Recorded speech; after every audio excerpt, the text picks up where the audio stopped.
Hey y'all, Mike with Cardboard Kingdom. Welcome back to another Disney Lorcana video. Today is the 7th of February, and today we're going to be discussing a communication from Ravensburger.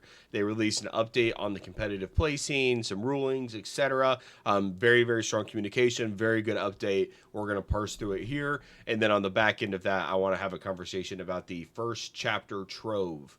And what that product looks like, the scarcity, the price, is it undervalued, overvalued, etc. So getting into the communication, Disney Lorcana Challenge Series, State of Play. I will link the article. It's on DisneyLorcana.com. I will update it in the description. I will put the link in the description. First, we have a retrospective on Disney Lorcana's first year of Premier Play.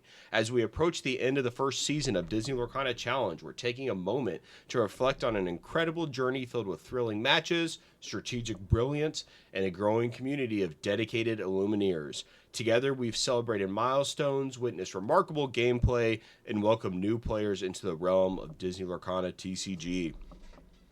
Disney Lorcana Challenge Series Year 1 Retrospective. This season has been nothing short of amazing. We saw over 15,000 players participate in nearly 150,000 games of Disney Lorcana TCG. That's an insane amount for like year one. Like that speaks to just the power of the mouse and honestly the power of the game they created. Like this is such a whirlwind and like unique scenario of an IP that's one of the biggest in the world coming to market with a game that is just so much fun to play. Like the ins and outs of Lorcana are just so much fun, and it's stuff that you can get involved with the kids and just the entire family. And that's, I think that's huge. Our first events were during Into the Inklings meta with the decks including Amber, mostly with Steel, but one unexpected Amethyst deck taking a win in Atlanta, seeing some of the highest success thanks to cards like Rapunzel, Gifted with Healing, Cinderella, Ballroom Sensation, greatest card ever, and Piglet, Pooh, Pirate Captain, showing up and winning deck lists. As it went into Ursula's return, Bucky, Squirrel Squeak Tutor, that damn squirrel, and Diablo, Devoted Herald, that damn bird. Ursula, Deceiver of All, rise to power with Emerald Steel, my bane of my existence, becoming a prevalent deck. Even with Bucky leaving competitive play, Emerald Steel is still seen a favorite, has still been a favorite for many players. Could you imagine if Bucky was never banned? What would this world look like? Would it just be 20 Emerald Steel decks at like every top? That'd be crazy. I'm glad the scroll's gone. With Emerald and Amber having left the meta, Ruby decks, both Ruby Sapphire and Ruby Amethyst, have become the most successful during Shimmering Skies and Azurite Sea. Ruby Sapphire, of course, with favorites like Haram Flavorsham, Toymaker, and Popsicle providing a nice draw engine, while Ice Block pairs nicely with Ruby cards like Brawl and Sisu, Empowered Sibling. During the European and North America Championships, Amethyst, Ruby Amethyst took over. I get why they did Amethyst Ruby, but I'm so used to saying Ruby Amethyst that just those two words being reversed completely makes me dyslexic.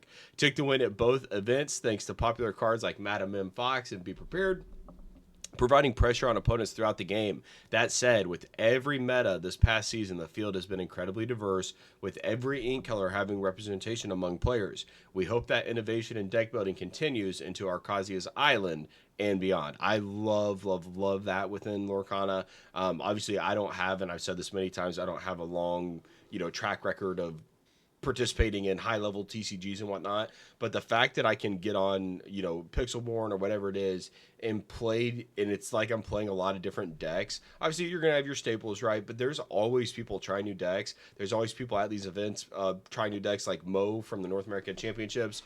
That he had like a completely unique deck list, or was that the last chance qualifier? I don't know, but that like lemon lime deck was like completely unique to him.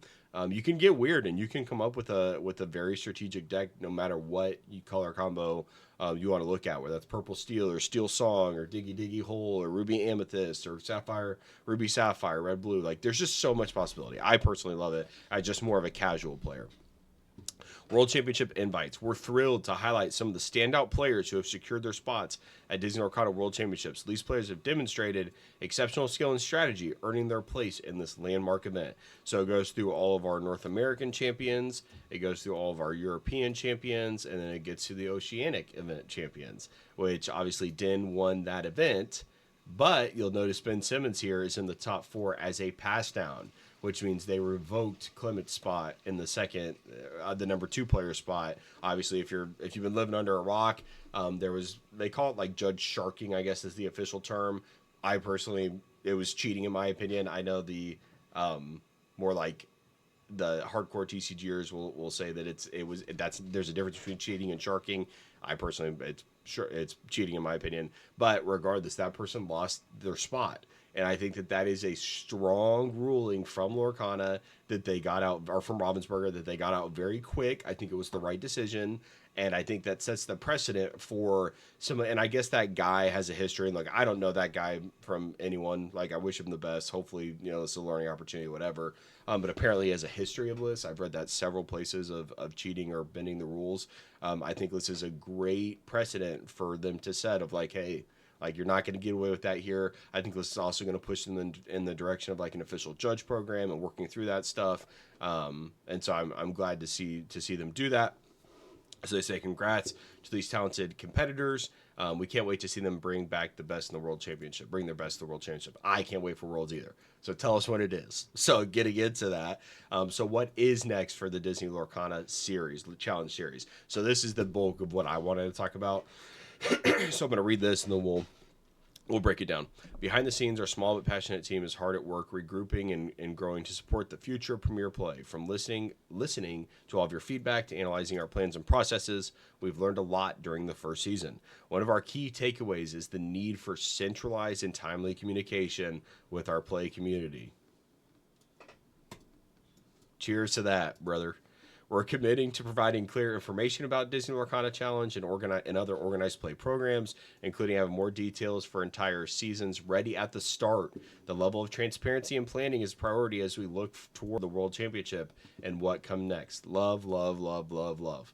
This is what I'm talking about. Now, obviously, they have to fulfill this right as we move forward, but this once again, this just illustrates that Ravensburger is listening.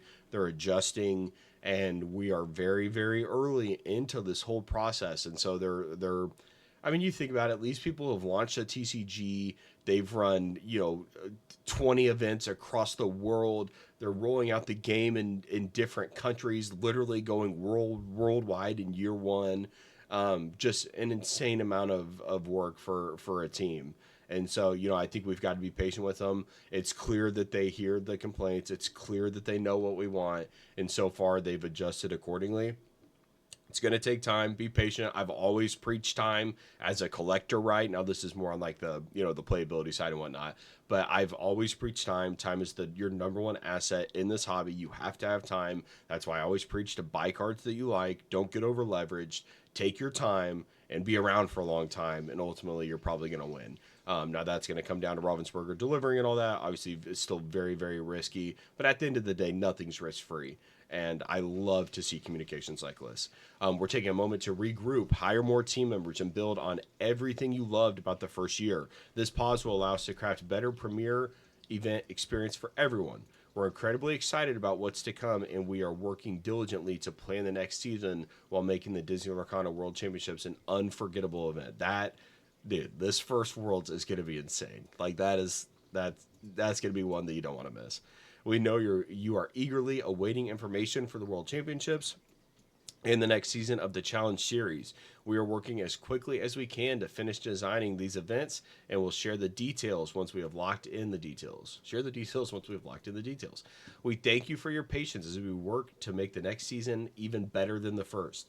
Thank you for being part of this magical journey. Together, we will continue to grow and strengthen the Disney Lorcana community. Stay tuned, and thank you for the support. So I love just this little communication. At the end of the day, they didn't give us much, right? They just said, hey, here's what we're going to do, and didn't really give us any sort of set dates or anything like that in terms of Season 2 of the DLC, in terms of worlds that are coming. But they're basically saying like, hey, we hear you and we're going to do better about this in the future. And at the end of the day, that's all they can do. But we needed something like this. Like someone like myself, who I'm not going to a lot of these events. Now, I would love to go to Worlds and I'm going to do everything I can to make that happen. But I'm not competing in these events. And so someone like me who I don't necessarily have a flight booked, or like waiting on a knife's edge to figure out when these things are going to go. I still want to know when things are happening. I want to be able to watch it. I want to be able to enjoy it. Maybe I can make a trip around it, right? Like, I want to know these things even as just a casual fan. And so I'm glad that they're releasing this to just kind of say, like, hey, we hear you. We're on it. We're hiring. We're expanding. Like, look, they probably need to they probably need to double or triple their team for the size and scope of what Lorcana is capable of. And so hopefully they can, crowdsource or find some people in other TCGs, like on the Pokemon side of things or Yu-Gi-Oh, experienced competitive play, people who have good intent and just have good knowledge around what a good competitive scene looks like and a good event looks like. From what I've heard, the events with Lorcana, like for example, the NA Championships, a lot of the experienced TCG guys said it was the best, like, in terms of like the ballroom where it was at and things like that. They said it was like the best TCG event they had ever been at by far. So I think that's a unique aspect that Lorcana has, right? They have Disney properties that they can put to use, which can truly make stuff magical, and they can set the bar extremely high. And so I'm just excited for them to bring in new people and more communications like this more frequently, transparency. If you've been around for a while, this is exactly what I've been looking for and I've been talking about for a long time. So cheers to them. Great announcement here on a Friday. Hopefully we start to get some more information, but I think they're basically saying, like, hey, we hear you. We're on it. We just need to grow our team and we're getting it together. So very, very exciting news. Now, moving over to the like kind of market topic of today, the Disney Lorcana First Chapter Illumineer's Trove. This little box here. So I do have a position in these, if you will. So I always like to let you know that and this really goes for anything Lorcana, but if I'm talking about it, I probably own it and have a bias. So just to be completely transparent, that is that's just goes without saying. But in the Lorcana collectors Reddit yesterday or 3 days ago, CTH or CT Hulu's baby mama opinions on the First Chapter Trove. I like their topic, and so I want to talk about it, and then I'll give my thoughts. I very recently, last couple of days, have grown an interest in collecting Lorcana and trying to learn the game with my family. I'm a big collector / completionist. I think a lot of us are.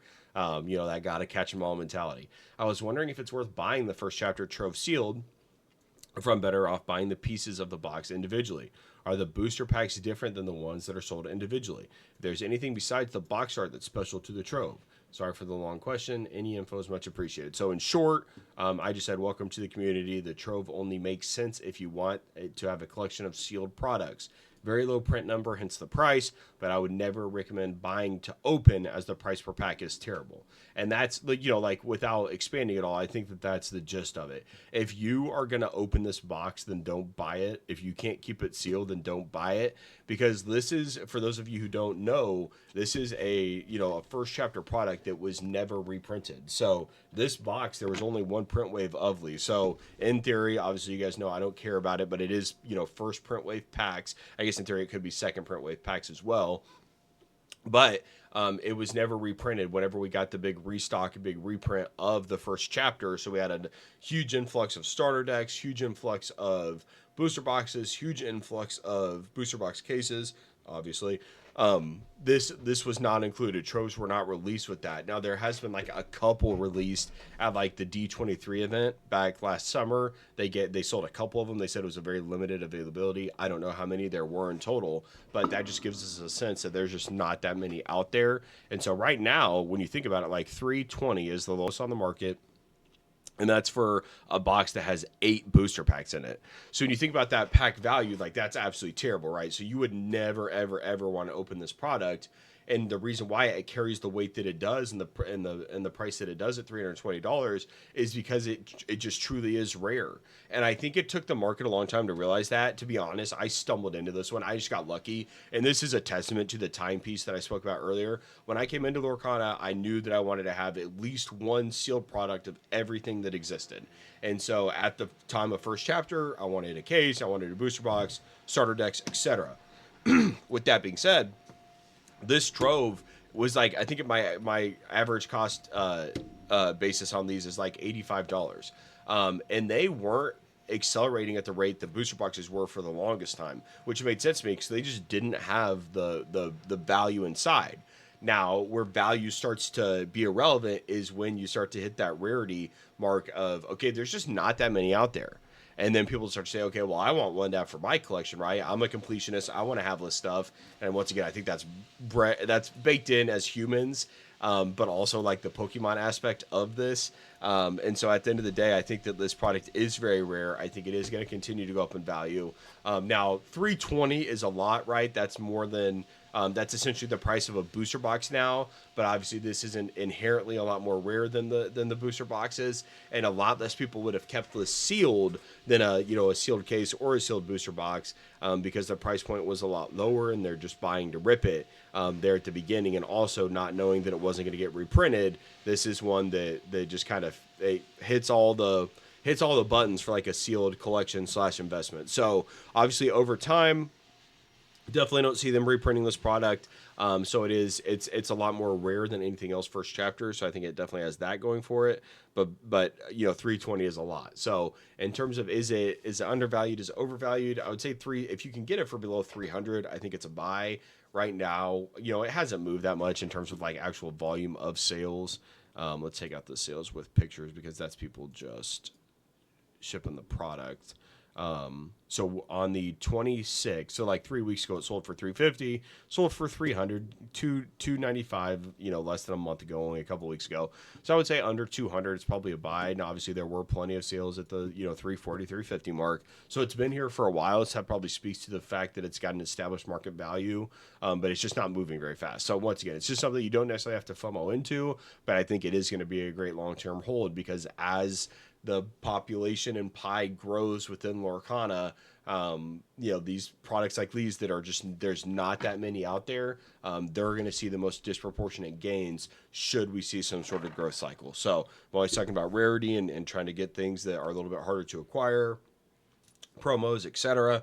The Trove definitely fits that mold for the sealed product. While all First Chapter is going to be good, this has a leg up because it's just a lot more rare than a lot of the other stuff. So that's my thoughts on that. That's the thoughts on the communication. Cheers to the Ravensburger team. Amazing announcement today. They hear us. They're on it. Now tell me that we're going to get another full art or some sort of rarity mixture between legendary and enchanted, and I'll just sit here and be a good boy and not complain about anything. So thank you very much for watching, guys. I hope you all have a good weekend. Go Chiefs, and I'll talk to you later. Bye.